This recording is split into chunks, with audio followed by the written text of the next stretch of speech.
존경하는 5,100만 국민 여러분, 그리고 성호가 보는 세상 구독자 여러분, 안녕하십니까. 반갑습니다. 다들 오늘 하루 정말 수고 많았습니다. 저는 이 오늘의 뉴스 속보, 이재명 변호사비 의혹, 녹취록 최초 제보자, 이 숨진 채 발견, 저는 이 뉴스 속보와 관련된 내용, 대한민국 혁신 논쟁, 안철수 진중권의 대담집, 이 선을 넘다, 그 책 내용 중에서 이 대장동 게이트와 관련된 내용을 제가 낭독해 드리겠습니다. 제가 이 앞으로 이 해당 사건이나 해당 공약이 보도되면은 제가 그때 이 관련된 이 내용을 이 책 목차에서 골라서 제가 읽어 드리도록 하겠습니다. 그리고 이 구독자분들께서 제가 방송 시간이 좀 조정했으면 좋겠다는 말씀을 하셔가지고 제가 오늘부터 15분 이내로 방송 시간을 조정해 드리도록 하겠습니다. 먼저 이재명 후보의 변호사비 대납 의혹 녹취록 최초 제보자 이 씨는 어제 저녁 8시 40분경에 서울 양천구의 한 모텔에서 숨진 채 발견되었고, 경찰은 지금 사망 경위를 조사 중이라고 합니다. 이번 사건과 관련된 내용은 이미 이 책 선을 넘다란 책 속에서 이미 대담집에서 이미 다 다루었습니다. 다 다루었기 때문에 국민들 누구든지 다 이번 사망과 관련된 뉴스 속보에 대해서는 다 짐작을 하고 있을 것이라 믿어 의심치 않습니다. 그리고 이 책 내용에는 이 대장동 게이트와 권력형 부패 카르텔이란 그 목차 내용을 제가 지금부터 좀 낭독해 드리겠습니다. 대장동 게이트와 권력 부패 카르텔. 진중권, 대장동 게이트는 미래에서 먼저 연습한 것으로 보입니다. 안철수 미래에서 연습해보고 이익 배분이 생각나는 되는 것을 확인한 다음에 제대로 큰 규모로 대장동에서 저지른 거죠. 대한민국의 지방정부에서는 이런 문제점이 제대로 걸러지지 않고 그대로 통과됐다는 그 자체가 저는 커다란 문제라고 봅니다. 물론 지자체장, 담당 공무원, 견제하는 의회 모두 작동을 하지 않았거나 알면서도 통과시킨 거죠. 몰랐으면 무능이고 알았으면 범죄이니 어느 경우에도 책임져야죠. 예. 진중권, 공공기관이 사기꾼들을 걸러내고 필터링하는 게 아니라 공공기관이 나서서 대형 비리를 저지른 경우거든요. 이재명 후보가 설계를 했다고 본인이 직접 말했고, 유동규 씨가 집행을 했고 입법부인 성남시 의회까지 매수한 것으로 보입니다. 입법, 사법, 행정이 다 동원된 대형 권력형 비리 사건인데 당연히 이것의 최종 책임자는 이재명 후보일 수밖에 없습니다. 이 정도 사안을 유동규 혼자서만 결정할 수 있는 일이 아니라고 봅니다. 안철수, 이재명 후보가 자기는 이런 한 푼 받은 적이 없다고 합니다만 이런 사건이야말로 자기한테 돈을 입금시켜 달라는 바보 같은 사람은 없을 것입니다. 다른 사람이 돈을 받아 원래 주인을 위해 돈을 지출하는 이 방식을 쓰겠죠. 그리고 처음에는 이렇게 이익이 많이 생길 거라 생각 못했을 겁니다. 그러나 아이러니하게도 문재인 정부의 부동산 값 폭등 때문에 이익이 과다하게 나는 바람에 들킨 것 같습니다. 진중권, 이런 한 푼 안 받았다는 말은 저는 진실일 수 있다고 봅니다. 뭐냐 하면 절반의 진실만 말한 겁니다. 내가 받을 필요 없이 내가 줘야 할 사람들에게 화천대유를 통해서 이 간접적으로 전달했을 가능성이 큽니다. 정치 자금이 나한테 들어왔다가 나가게 되면 흔적이라는 게 남기 때문에 흔적 없이 처리했을 겁니다. 본인의 이런 한 푼이 중요한 게 아니라 공동 운명체인 핵심 측근들과 은혜 받은 분들이 문제입니다. 대장동 인허가와 사업 추진 등을 위해서 행정부, 입법부를 움직이는데 불법 수익을 나눈 것은 확실합니다. 그러나 이 불분명한 건 엄청난 스펙의 법조계 사람들을 데려다가 뭘 하려고 했는지가 밝혀지지 않았습니다. 안철수, 권순일 전 대법관의 역할은 분명했던 것 같습니다. 진중권, 그렇죠. 그래서 결국 원희룡 후보의 말처럼 일종의 이 사설 로펌으로 보면 의문이 풀립니다. 그런데 그 사설 로펌이 김만배나 유동규를 위한 것이 아니라 당연히 이재명 후보를 위한 조직일 가능성이 큽니다. 이재명 후보의 대법원 판결 전에 김만배가 당시 권순일 대법관을 8번이나 찾아갔다고 하는데, 아니 아무리 친한 사이라도 8번씩 만나지는 않습니다. 안철수, 그것도 대법원 판결을 앞두고 대법관을 수시로 만난 거거든요. 진중권, 그리고 대법원에 입원하러 갔다고 둘러댔는데 명백한 거짓말일 것입니다. 그리고 이재명 후보가 해명하지 못하는 게 결국은 이 선거법 관련 변호 인단의 변호사비거든요. 당시 선거법 재판 때 유수의 법무법인 정관들을 포함해서 20명 이상을 썼더라고요. 그 사람들 변호사비는 3억이라고 하는데, 그게 상식적으로 3억이라면 변호인단 중에서 한 사람에게만 줄 수 있는 액수밖에 안 되잖아요. 아니 그렇다면 화천대유를 통해서 반대급부의 이익을 제공했을 것이라는 추정이 가능할 것입니다.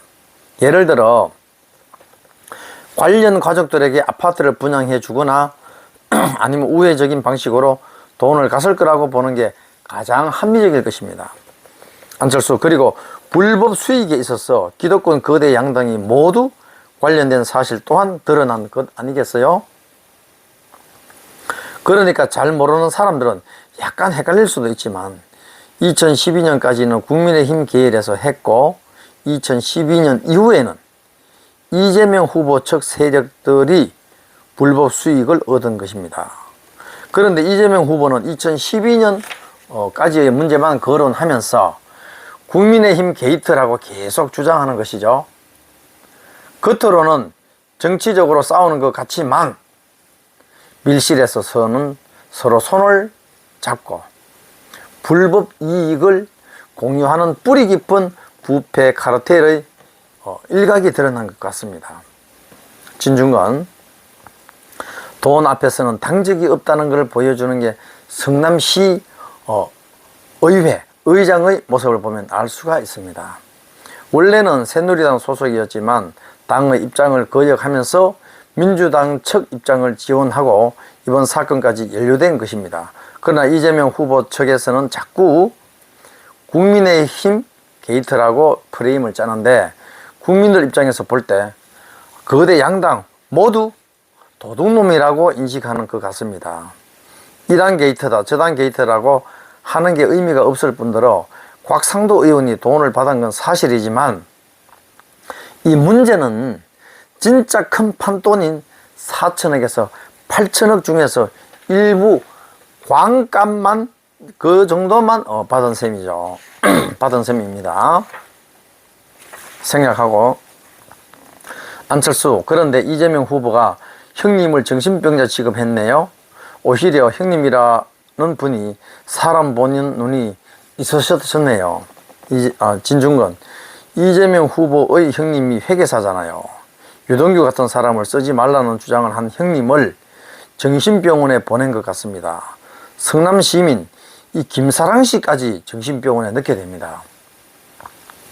이 두 분 다 대장동 의혹을 건드린 사람들이란 공통점이 있습니다.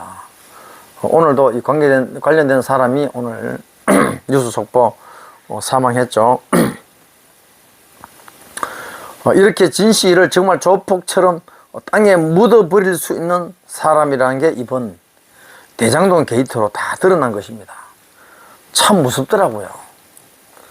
생략, 안철수, 문제는 남욱 변호사가 연대 보증을 쓴 게 아니라 이 바지 사장이 보증을 썼기 때문에 남욱은 오히려 배당금으로 1,000억을 벌었지 않습니까? 그러니까 이거야말로 전형적인 손해의 사회화, 이익의 사유화인 겁니다. 서강대 최진석 교수님께서 부도덕하면서 능력 있는 사람은 없다고 말씀하셨죠. 인간에게 가장 중요한 기본 중의 기본은 도덕성, 그 중에서도 염치, 즉 부끄러움을 아는 것이라 합니다. 염치가 없는 사람은 이 재주가 있고 머리 똑똑하고 일시적으로 업적을 남길 수도 있지만 이런 사람에게 큰 역할을 맡기면 이 사회가 망가진다고 하시더라고요. 진중권, 그 말씀을 받아서 얘기를 해보면 알았으면 부패한 거고 몰랐으면 무능한 겁니다. 대장동 게이트로 이재명 후보는 무능하며 부패한 거로 인정된 것 같습니다. 사실 부패하면서 무능한 사람은 없거든요. 결과적으로는 시민들에게 돌아가야 할 공공으로 환수해서 국민들한테 써야 할 돈, 해야 할 1조 원의 돈을 특정 그룹에게 몰아주는 결과를 낳은 겁니다. 여기서 끝내서는 안 되고 전수조사해야 된다고 생각합니다. 안철수, 저도 같은 생각입니다. 다음 정부에서는 제2, 제3의 대장동 게이트가 없는지 전국의 공공개발 사업을 전수조사해야 할 것입니다. 생각하고 넘어갑니다. 안철수, 대장동 게이트의 정체가 드러나고 있는 시점임에도 이재명 후보의 지지율이 아직도 유지되는 이유는 정권 재창출 위기감에 따른 지지층의 결집 현상으로 봐야겠죠. 이 중도층이 볼 때 대장동 게이트는 이 사과로 끝날 일이 아니잖아요. 당권 이래 최대 규모의 부동산 비리잖아요. 생략하고 안철수, 그렇게 적반하장격으로 공격하거나 프레임을 바꿔서 물타기를 하고 본질을 흐리기에 이재명 후보의 수법이고 정치 기술이죠. 이 공격이 최선의 방어다. 이걸 공방일여라고 합니다. 공방일여를 충실히 따르는 것으로 보입니다. 그러나 서서히 그 본질이 드러나고 있어요. 생략하고 문재인 정권의 권력 사조화와 조국 사태가 우리 사회의 공정을 무너뜨린 바닥인 줄 알았는데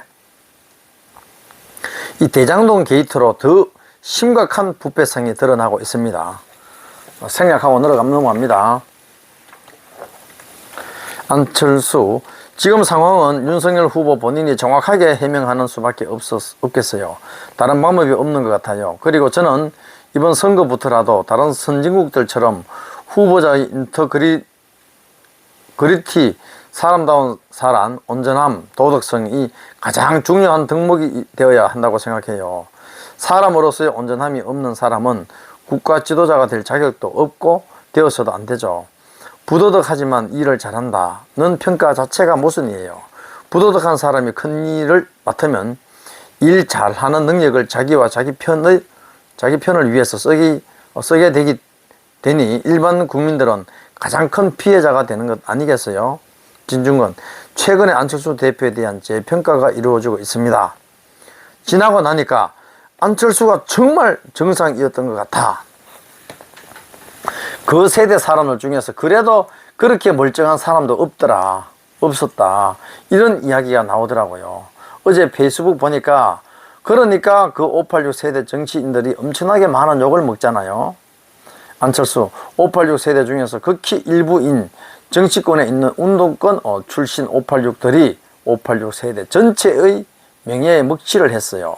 대다수의 586 세대는 저를 포함해서 각자가 맡은 분야에서 우리나라를 위해 열심히 일한 사람들이거든요.